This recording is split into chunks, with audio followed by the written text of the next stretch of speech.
বনৰ বাটেৰে বেঙৰ দল এটা গৈ আছিল। হঠাৎ দুটা বেং এটা দ গাঁতত পৰিল।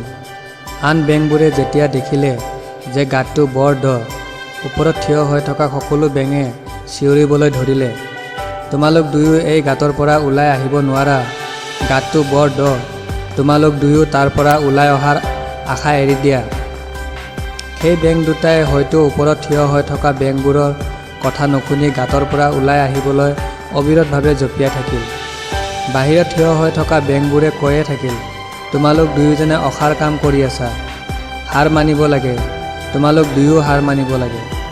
গাঁতত পৰি থকা বেং দুটাৰ ভিতৰত এটাই ওপৰত থিয় হৈ থকা বেংবোৰৰ কথা শুনিলে আৰু জঁপিয়াই ওলাই যোৱাৰ পিছত তেওঁ হতাশ হৈ এটা চুকত বহিল। আনটো বেঙে যিমান পাৰে ওপৰলৈ জঁপিয়াই চেষ্টা কৰি থাকিল। বাহিৰত থিয় হৈ থকা সকলো বেঙে অনবৰতে কৈ আছিল যে আপুনি হাৰ মানিব লাগে, কিন্তু সেই বেংটোৱে চাগে তেওঁলোকৰ কথা শুনিব নোৱাৰি জঁপিয়াই থাকিল আৰু বহু চেষ্টাৰ পিছত ওলাই আহিল। আন বেংবোৰে ক'লে, আপুনি আমাৰ কথা নুশুনা নেকি?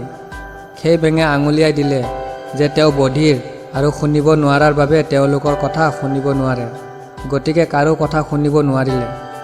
তেওঁ ভাবি আছিল যে সকলোৱে তেওঁক উৎসাহিত কৰিছে। কাহিনীৰ পৰা শিকিব পাৰোঁ এইয়ে যে আমি যেতিয়াই কথা কওঁ তেতিয়াই মানুহৰ ওপৰত ইয়াৰ প্ৰভাৱ পৰে, গতিকে সদায় ইতিবাচক কথা কওক। মানুহে যিয়েই নকওক কিয় নিজৰ ওপৰত সম্পূৰ্ণ বিশ্বাস ৰাখক আৰু ইতিবাচক চিন্তা কৰক।